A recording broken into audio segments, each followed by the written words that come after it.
Greetings and welcome to the bench for way too late update video. And I got the spinny thing going right there because I actually finished the model in those last 2 months that I wasn't doing videos or not really doing updates and stuff.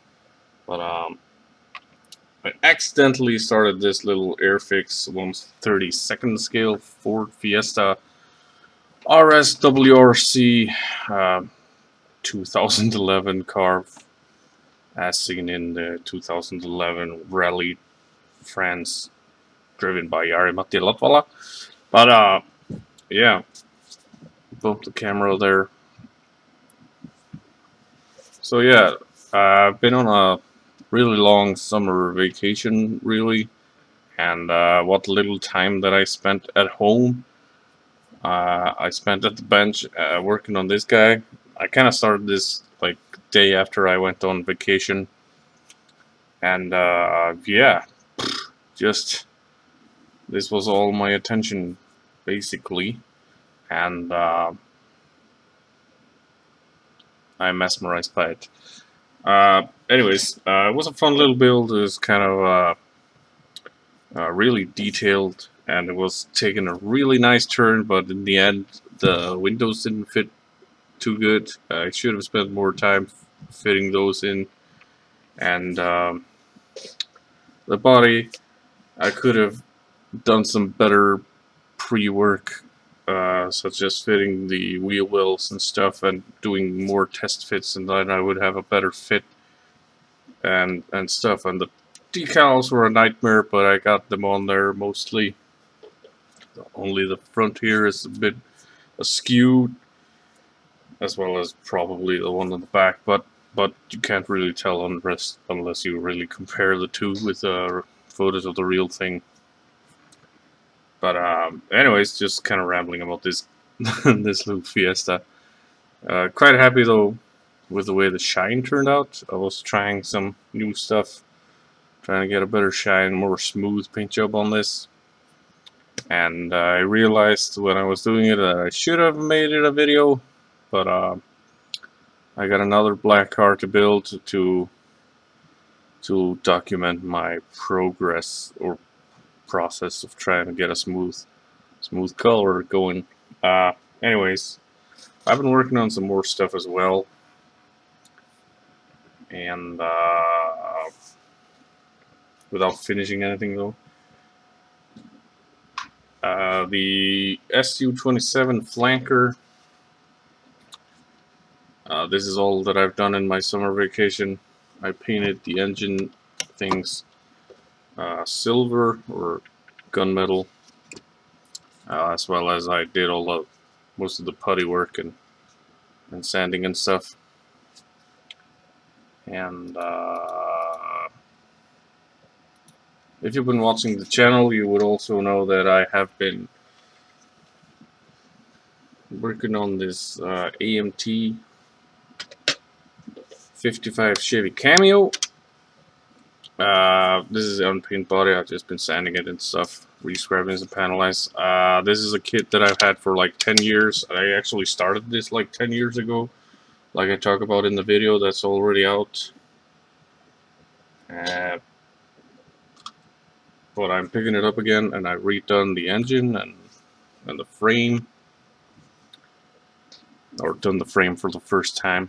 So that's coming along nicely, and the videos are getting made on that. And yeah, mostly been working on that since I finished the Fiesta. Yeah. So yeah, that's the stuff that I've been working on. Also, I don't have it right here, but I did kind of start in a 1/35 scale T34 76 by IS. I don't know, it's a Revell kit. It's a Revell box with an ICM kit in it. That's at my parents' place. I started building it there, and I'm thinking about finishing the build there and just bringing it home to paint it. So we'll perhaps see that one day, but I'm in no hurry to finish it.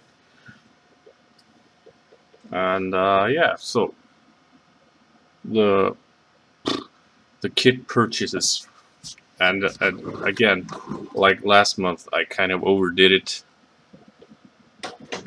But in my defense, this is about like the past 2 months of purchases, as well as this current September.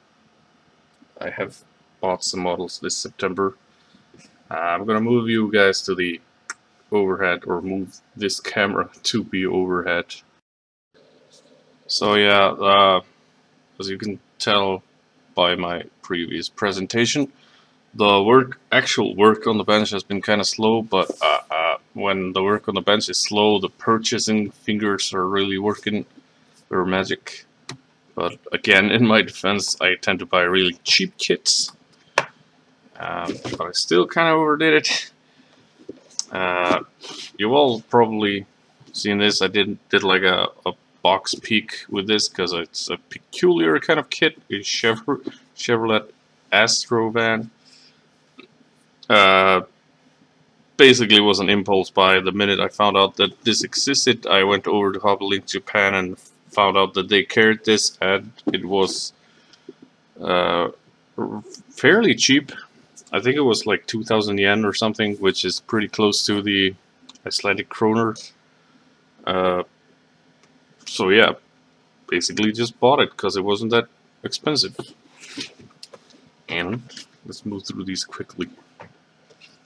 And here's the kit that I just kind of threw in there in my order as it went. Toyota A86 Trueno. Trueno means it gets the pop-up lights in the front. The other being 11. Of course, everybody should know that, at least in my opinion. So, anyways, this is the Initial D comic version, volume 37 version. That is after Takumi blows his original 4AG engine and gets the new Group AE 101 engine, Group A AE 101 engine, which is kind of like a Toyota race engine. So this kit has a opening hood, or separate hood, bonnet, if you're into that sort of thing, and it has a full engine, roll cage. It comes with carbon fiber decals for the hood and light covers and stuff, and it should prove to be a really cool build, especially if you're an Initial D fan like me. Initial D being automotive drift manga series. And then I perhaps was watching a documentary on Shelby, Carroll Shelby that is, and his cars, and decided I needed to have a Cobra in my stash. I haven't had a Cobra since I was a kid, and I always loved these cars. I think they're one of the most sexiest cars out there, and decided to go with a race version this time, just because I like race cars, basically. And as you can tell, it has a separate hood, and naturally that means it doesn't mean, but it does come with the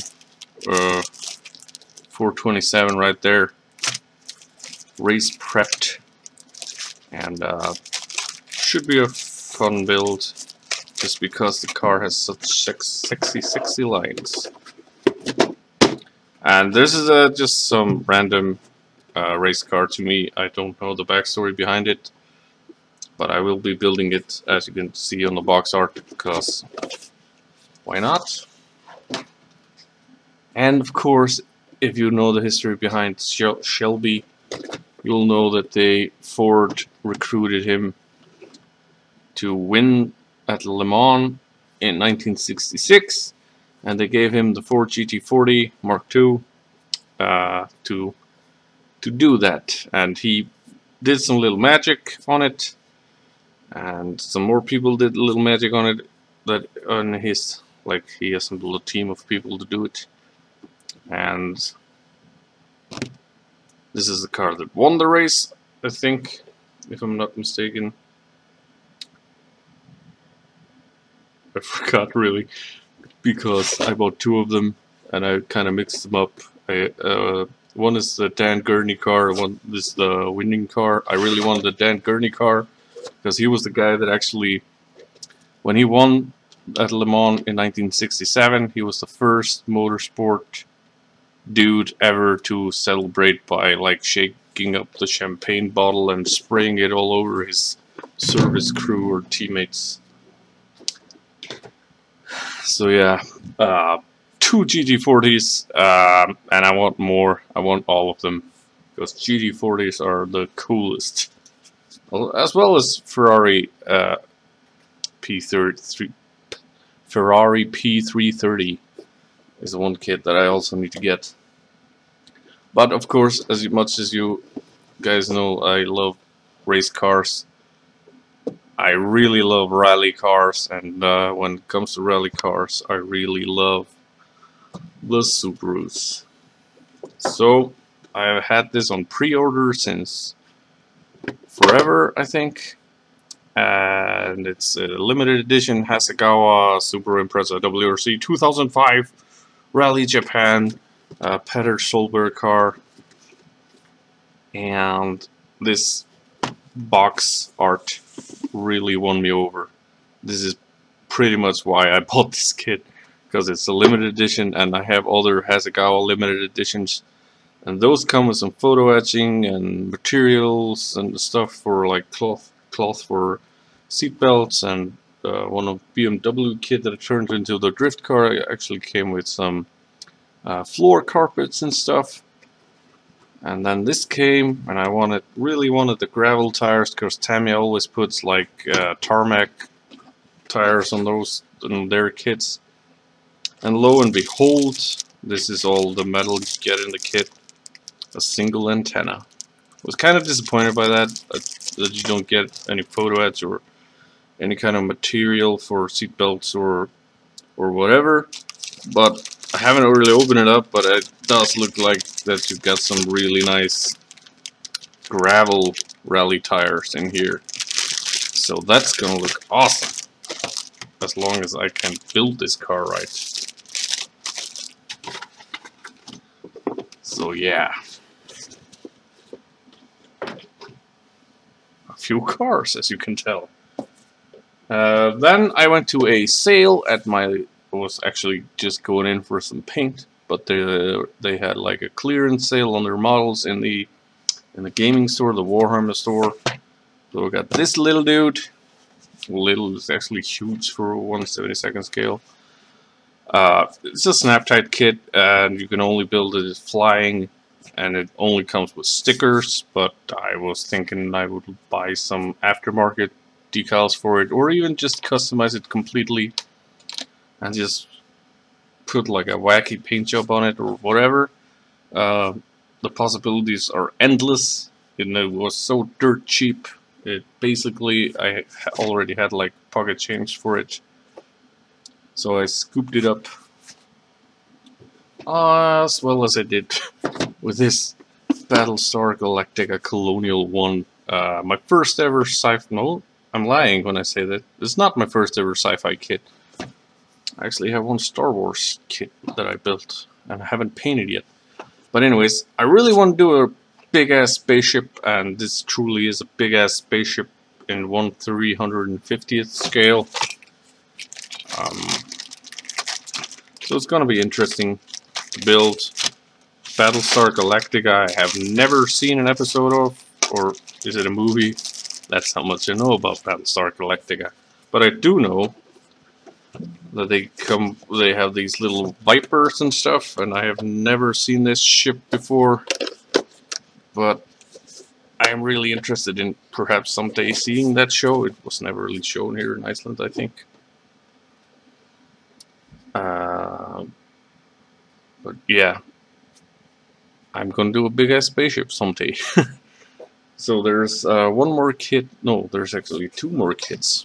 I was actually just buying myself a new t-shirt at work the other day, and the guy threw this in with it as a freebie.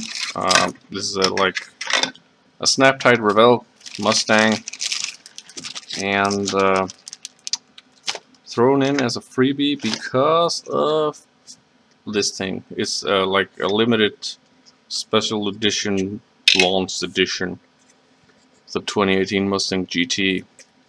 It's basically just the same kit that you get in the Snap-Tite box.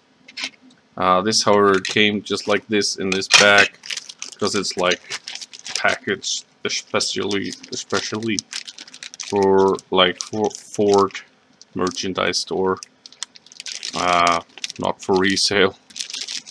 But yeah, so he threw this in as a freebie, and I was quite happy with it. Even though it's pre-painted, I'm going to customize it and make it my own. Screw it being a limited edition, nobody cares. And got some ideas on the way I want to paint it. And there's one more kit that I have forgotten to bring, and I just got that crap today. Yeah, so went into the hobby store, my local hobby store, to get some knife blades, and this was just sitting there on the shelf calling my name. With all the stuff that I'm doing with the Chevy truck, the 55 Cameo, the modifications and stuff, it really has got me thinking about hot rodding and rat rods and stuff like that. So like, yeah, this is really what I need right now. So you can build this in like they say 3 different ways, but really with some modifications and stuff, you can like do whatever the heck you want to do. And I've also been looking at maybe getting a V8 for this. Of course, this is like 1929 Ford, so it only comes with a 4-cylinder. And yeah, maybe I'll do it like that with a kit engine. The engine comes like in stock form. It also has some go fast parts. And I'm thinking chop the top maybe. And do stuff with it. At least I don't think I will be building any of these 3 versions that you see on here. Although this one, if I will build this as a box version, I will build this just the regular pickup truck there with the hardtop. But anyways, I've been rambling off for way longer than I should have, so I'll let you guys get back to your own modeling, perhaps. And yeah, this has been my bi-monthly update. I think I will just do these updates bi-monthly now. I'm not going to show you anything that I'm going to be building in the future. Like last time I showed you the Toyota Yaris that I have up there. I told you guys I was going to build that for a group build. Well, I kind of lost, or not lost, my interests have shifted towards the Chevy truck. And also kind of want to finish the flanker. And once that's done, I want to do some other things. Right now I want to do like a copy of my friend's Corvette.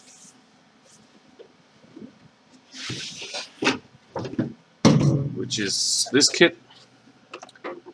My friend has this exact Corvette, except his interior is like red. So I kind of want to do a copy of his car. That's at the top of my want to build list right now. Also, I want to get this thing custom painted because it's gonna be a quick, well, I say it's gonna be a quick paint job, but I'm thinking some stuff might not be that quick. I don't know, we'll see. Anyways, I gotta let you guys go. So thank you guys for watching. And keep on modeling, keep having fun. I'll catch you on the next one. Bye.